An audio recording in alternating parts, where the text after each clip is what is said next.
Join us as we explore the life of former NFL player Tony Mandarich in our latest video, Tony Mandarich, Net Worth, Age, Wife, Birthday, Bio. Discover fascinating details about Tony's journey from a top draft pick to his life after football. We'll cover his current net worth, age, and birthday, along with insights into his personal life, including his relationship with his wife. This comprehensive biography provides an in-depth look at Tony Mandarich's career, challenges, and achievements. Don't miss this exclusive look into the life of a football legend. Tony Mandarich is a Canadian former football tackle who played in the National Football League for 7 seasons. Born September 23, 1966, age 57 years, Oakville, Canada. Dates joined, 1996, Indianapolis Colts, 1989, Green Bay Packers, 1985, Michigan State Spartans football. Spouse, Charlevin Mandarich, M. 2004. Weight, 147 kilograms. Number, 77, Green Bay Packers / offensive lineman, tackle, 79, Indianapolis Colts / guard. Position, tackle, offensive lineman, guard. Education, Michigan State University, White Oak Secondary School, Theodore Roosevelt High School. Tony Mandarich net worth $1.1 million. Football career. Mandarich was born and raised in Oakville, Ontario, Canada, the son of Croatian immigrants.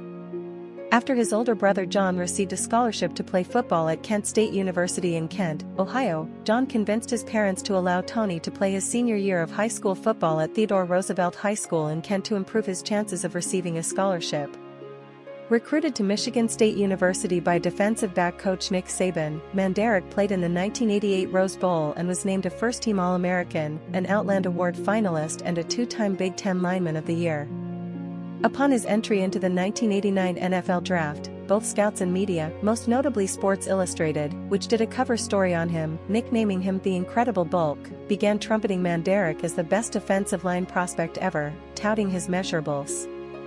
He weighed 330, ran the 40 in 4.65 seconds, did a standing long jump of 10 feet 3 inches, leaped vertically 30 and bench pressed 225 pounds an unheard of 39 times.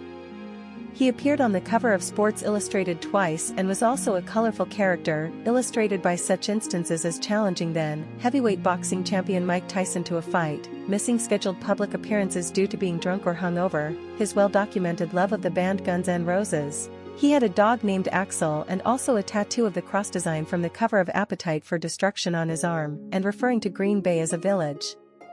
Going into the 1989 draft, Mandarich was considered one of the best prospects for an offensive lineman ever and a top 5 pick. Mandarich was selected second overall by the Green Bay Packers.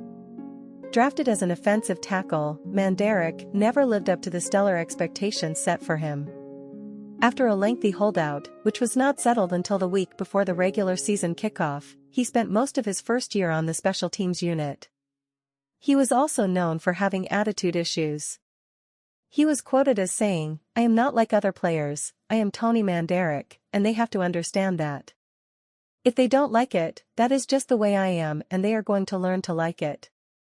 After 3 seasons of lackluster performance on a 4-year contract, Mandarich was cut in 1992 by the Packers, who cited a non-football injury.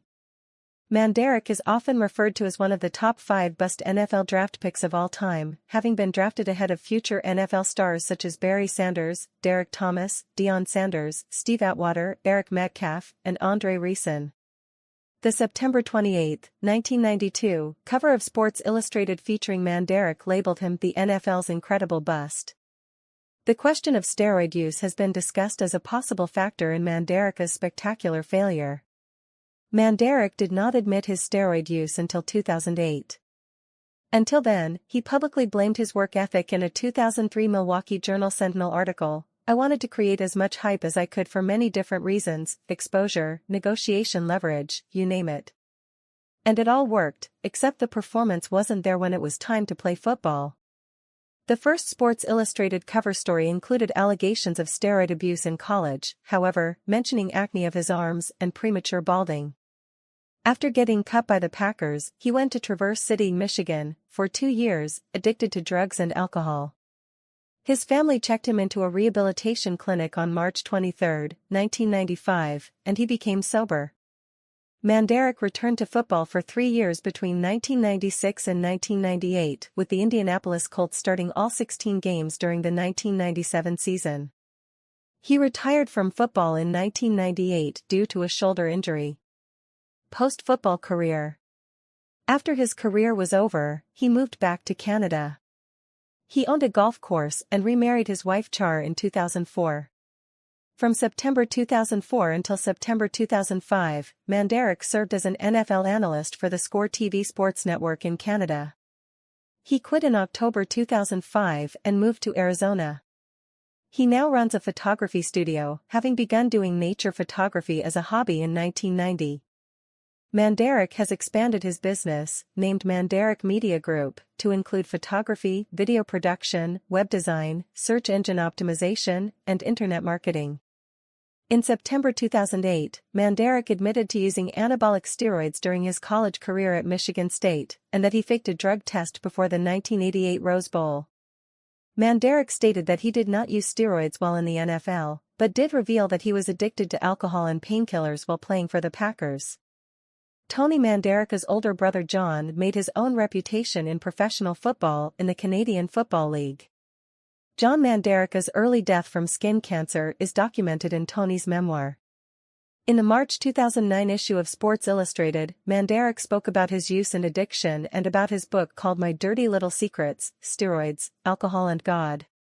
In that book, Mandarich ascribed his underwhelming performance with the Green Bay Packers to his painkiller addiction, which sapped his drive and work ethic. His addiction was such that he kept syringes in his athletic supporter to have his narcotics supply close at hand. Mandarich went on to describe his traumatic and triumphant stint in rehabilitation, and his subsequent return to the NFL. "I didn't write the book for forgiveness," Mandarich said. "I wrote the book for explanation and for, hopefully, helping somebody see the light that there is hope for addiction or alcoholism and that you can change and save your life." In 2009, Mandarich was sued by his former girlfriend for posting explicit photographs of her online.